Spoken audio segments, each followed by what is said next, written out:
perairan Laut Jawa terdapat 4 spesies cumi-cumi, yaitu Nah, bagaimana nih pemanfaatan sumber daya cumi, Kak Ima?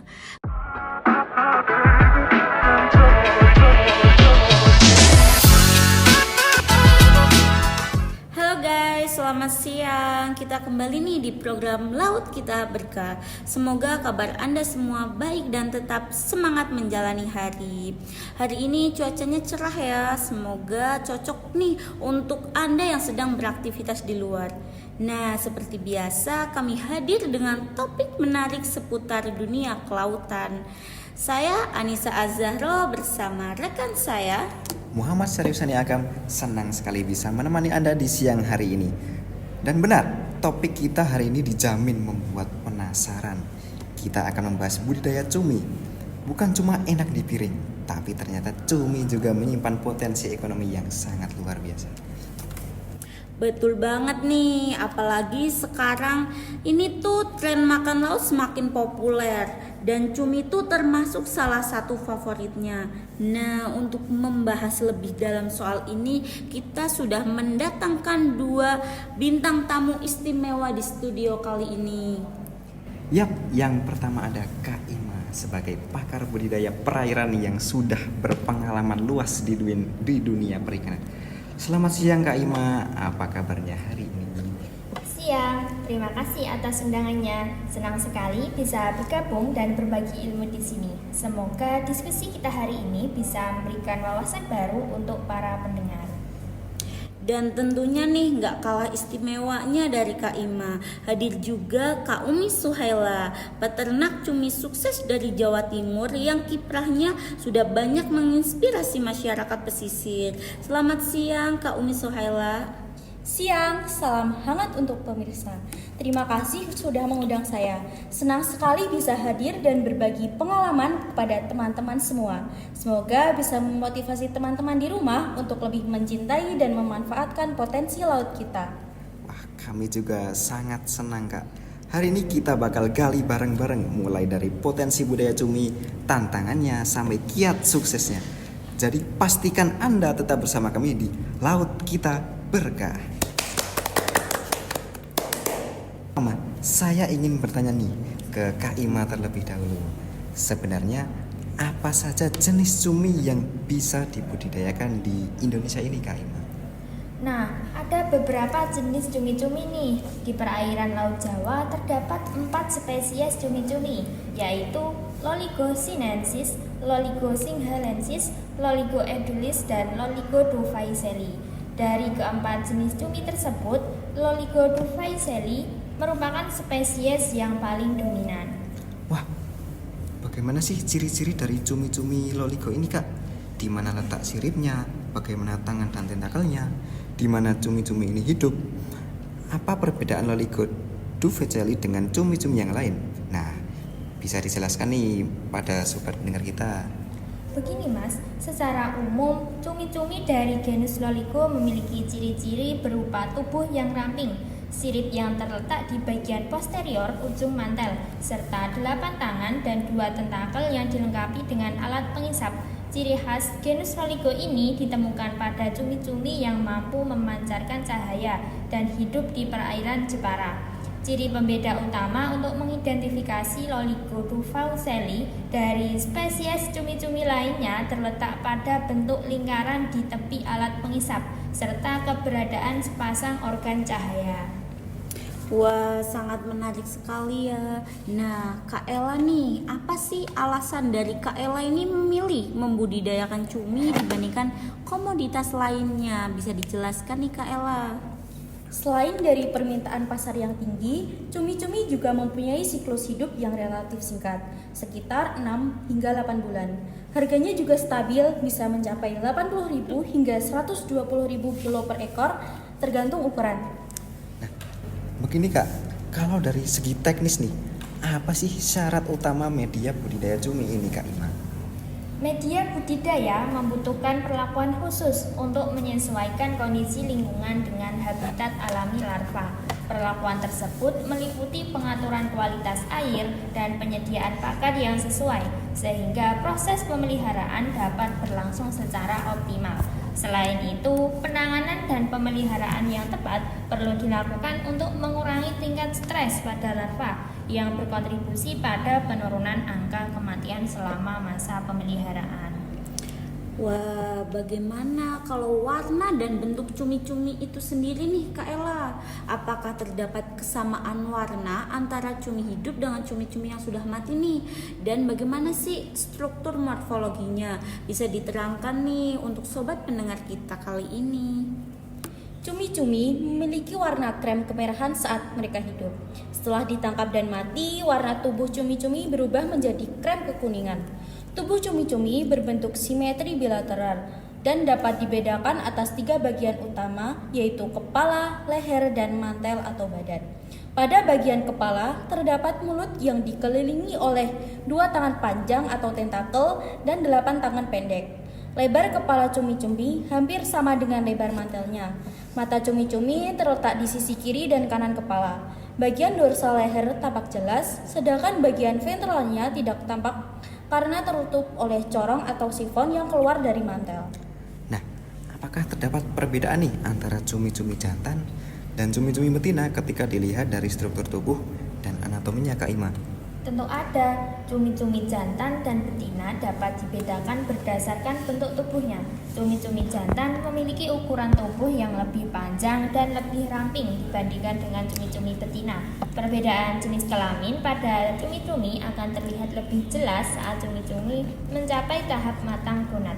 Cumi-cumi betina memiliki tubuh yang tampak lebih gemuk pada bagian ventral, serta mantel yang berwarna lebih gelap dibandingkan cumi-cumi jantan.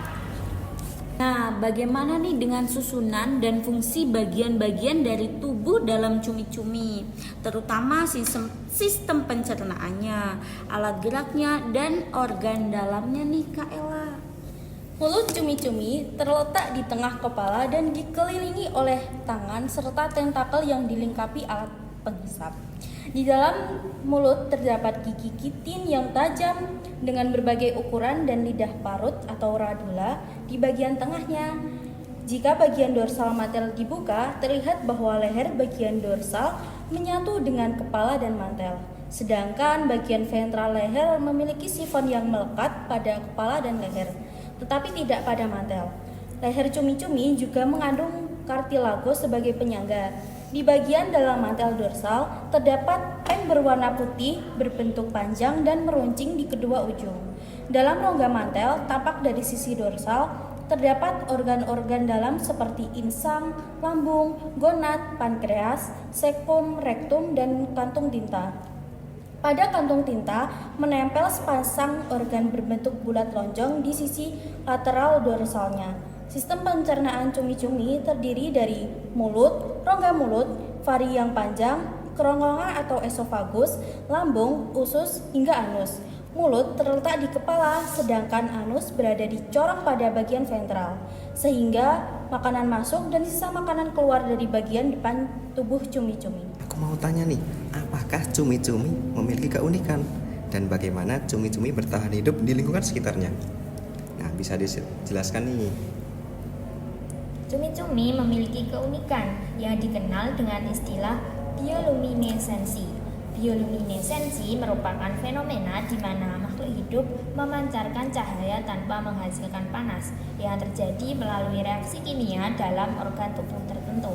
Cahaya ini tidak hanya ditemukan pada cumi-cumi, tetapi juga pada beberapa jenis organisme lain seperti bakteri, jamur, plankton, serangga, invertebrata termasuk cumi-cumi, dan vertebrata seperti ikan. Setiap organisme menggunakan cahaya ini untuk tujuan yang berbeda.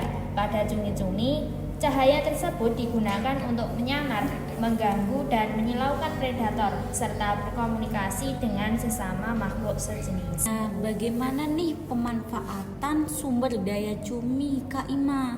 Bagaimana langkah-langkah pengelolaannya? Mungkin bisa nih dijelaskan untuk sebagai referensi bagi para sobat pendengar kita kali ini. Sudah saatnya pemanfaatan sumber daya cumi-cumi melalui penangkapan diimbangi dengan langkah-langkah pengelolaan yang lebih berkelanjutan. Hal ini mencakup pengaturan dalam kegiatan penangkapan serta pengembangan budidaya, termasuk program pemijahan dan pelepasan benih ke habitat alaminya. Nah, Kak Ella, kalau ditambah Anda nih, sistem budidaya cuminya itu kayak gimana? Baik, untuk sistem budidaya, kami pakai sistem floating net change atau karing apung. Ukuran jaring yaitu 5 x 5 x 3 meter, kepadatan 50 hingga 100 ekor meter kubik. Penting diberi shelter seperti pipa pralon untuk tempat cumi bersembunyi. Nah, untuk itu ada nggak sih tantangan khusus seperti dalam pemberian pakannya nih Kak? Tentu ada, cumi kan termasuk dalam hewan predator. Kami beri pakan alami berupa cincangan ikan kecil, udang atau pelet protein tinggi 3 hingga 4 kali sehari. Harus tepat waktu karena cumi mudah stres. Tambahan dari saya, kandungan nutrisi yang terdapat dalam pakan alami yang diberikan diperkirakan memengaruhi keberhasilan pemeliharaan larva. Penggunaan pakan alami seperti Naupli-Atremia diduga menjadi salah satu faktor penyebab tingginya tingkat kematian larva. Wah, kenapa hal itu bisa kejadian, Kak Ima? Karena pakan tersebut tidak mampu memberikan asupan nutrisi yang seimbang bagi pertumbuhan dan perkembangan larvanya. Nah, kalau secara pasar nih, bagaimana sih peluang ekspor cumi dan cumi budidaya, Kak Ima? Saat ini permintaan dan kebutuhan akan cumi-cumi serta jenis-jenisnya dari berbagai negara seperti Jepang, Hong Kong, Prancis, Jerman, dan Amerika Serikat terus mengalami peningkatan. Kondisi ini membuka peluang yang cukup besar bagi Indonesia untuk mengoptimalkan pemanfaatan sumber daya cumi-cumi yang dimilikinya. Nih, apakah untuk peternak-peternak kecil itu bisa sih terjun ke pasar ekspor nih Kak? Yes, of course, why not? Tapi tetap harus lewat koperasi atau mitra besar. Kami di Jawa Timur sudah ada kelompok yang supply ke Surabaya untuk diekspor. Kuncinya konsistensi kualitas. Nah, bagaimana dengan aspek keberlanjutannya, Kak Ima? Budidaya cumi lebih ramah lingkungan dibandingkan tangkap liar, asal tidak overfeeding dan jaga ekosistem sekitar. Penggunaan bahan ramah lingkungan seperti jaring biodegradable juga mulai dikembangkan. Nah, sebelum kita ke penutup nih, apa sih tips dan trik untuk pemula yang ingin terjun ke bisnis ini nih Kak Ella? Nah, untuk tipsnya yaitu pelajari dulu tekniknya. Mulai dari skala kecil dan jalin kerjasama dengan Dinas Perikanan untuk pelatihan. Jangan takut gagal, karena dari kegagalan kita justru bisa belajar dan berkembang. Terakhir nih, pesan dari Kak Ima nih untuk para sobat pendengar apa nih, coba? Budidaya cumi adalah investasi jangka panjang. Manfaatkan teknologi dan hasil penelitian untuk meningkatkan produktivitas. Dan yang paling penting, tetap jaga keberlanjutan sumber daya laut. Luar biasa sekali nih kedua narasumber kita kali ini. Terima kasih banyak kepada kedua narasumber atas waktu dan ilmunya. Obrolan kali ini tuh benar-benar membawa wawasan baru tentang potensi budidaya laut berupa cumi-cumi. Betul banget. Semoga sobat pendengar di rumah juga merasa terinspirasi dan siapa tahu nih ada yang mulai melirik nih peluang ini sebagai usaha teman-teman yang baru. Nah, kita pamit undur diri, tapi jangan khawatir, Laut Kita Berkah akan kembali lagi dengan topik menarik lainnya seputar dunia kelautan. Maka dari itu jangan lupa follow dan share podcast ini ke teman-teman Anda. Sampai jumpa di episode selanjutnya. Salam sehat, tetap semangat, dan salam lestari untuk laut kita.